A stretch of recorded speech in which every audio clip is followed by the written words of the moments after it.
Greetings and welcome to Nile Valley Civilization. This evening our guest is Anthony T. Browder. He is a native of Chicago, Illinois, and a graduate of Howard University's College of Fine Arts. A single parent, he is a graphic artist, writer, lecturer, independent Egyptologist, and cultural historian. Mr. Browder is the founder and director of the Institute of Karmic Guidance, a culturally oriented organization dedicated to the dissemination of ancient Comedian or Egyptian history and metaphysics. Tony describes himself as a chronicler of facts and information relative to the positive portrayal of worldwide African experience. I wanted you to elaborate on your first essay on the creation of the Negro. Yes, the essay in the book from the Browder File discusses the significance of asking the question, what is a Negro? Because if you look at the fact that we have as a people called ourselves by many names, from Negro to colored to black to African American, and the term Negro was the term that was given to us by the Portuguese with the beginning of the slave trade. One point that I tried to illustrate is the fact that every group of people have a name which associates them with a landmass and a culture and a language. So one of the things that we have to understand is that there is a land called China, there's a land called Europe, there's a land called Asia, but is there a place called Negro land, or colored land, or black land? There's no such place. We have to begin to see and understand the fact that we are African people and begin to associate with the continent of Africa, the people and the cultures which came out of Africa. Okay.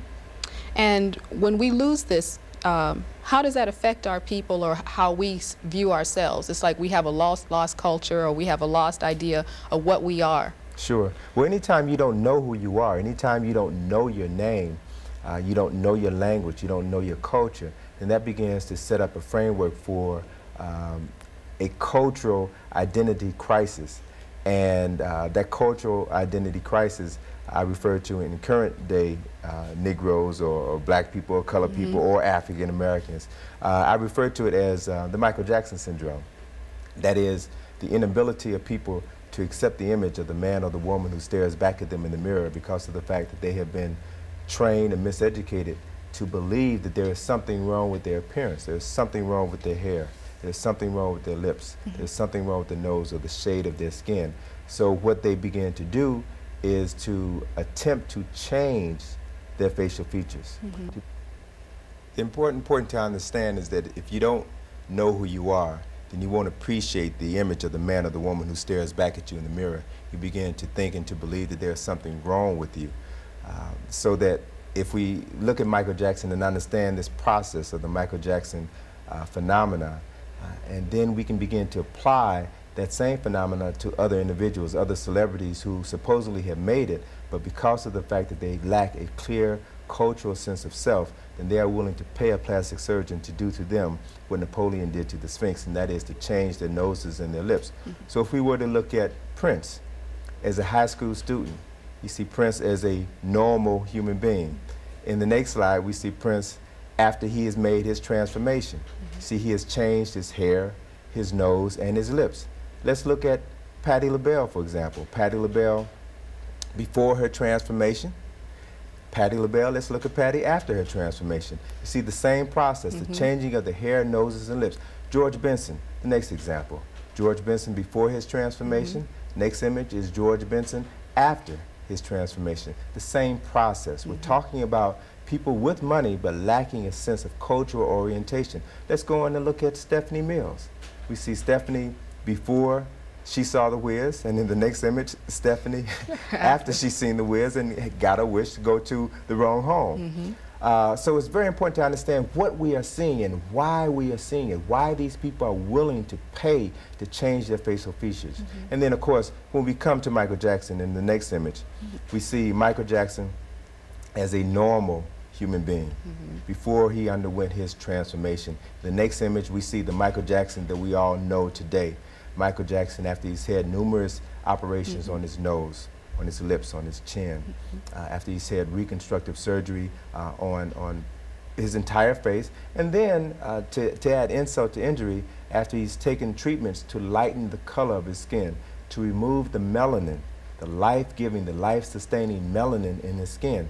But as you begin to understand this phenomenon, you can see, or you should see, that one of the reasons for this transformation that we've seen Michael Jackson undergo over the past few years, I think is attributed to the need to project a different image of an African-American male. Because consistently in the media, the image of the African male is the most negatively portrayed image. So now we have Michael Jackson, which is a commodity to be marketed, like Apple computers or Toyotas.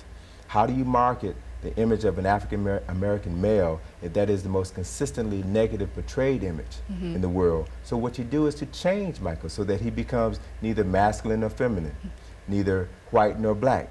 He falls into a category totally unto himself. Neutral, so to say. Totally neutral. Yeah. If we look into the rest of the Jackson family, look at Janet Jackson in the next image we have here.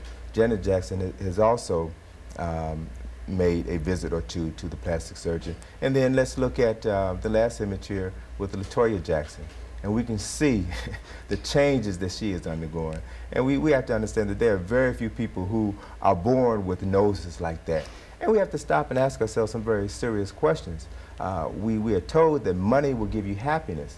But if you are not grounded in a strong sense of self, we find that money can be the vehicle for you destroying yourself, changing the image that God made you. So these are some very important realities that we have to understand, and I believe that they can be directly associated with not having a strong sense of self, not seeing and loving yourself as an African person. Yeah, I can agree with you on that. And then that brings up a question of how can this affect children, like when they're watching TV? What's the pros and cons of television broadcast to children, African children? If they're seeing this on television and their whole idea when they look in the mirror at themselves is an African child with the features that these people have ripped off of themselves. Exactly. Well, it becomes important then that we understand the power of television, that is, television's influence on the mind of adults and children, and that television is too powerful a medium to allow our children to watch unrestricted.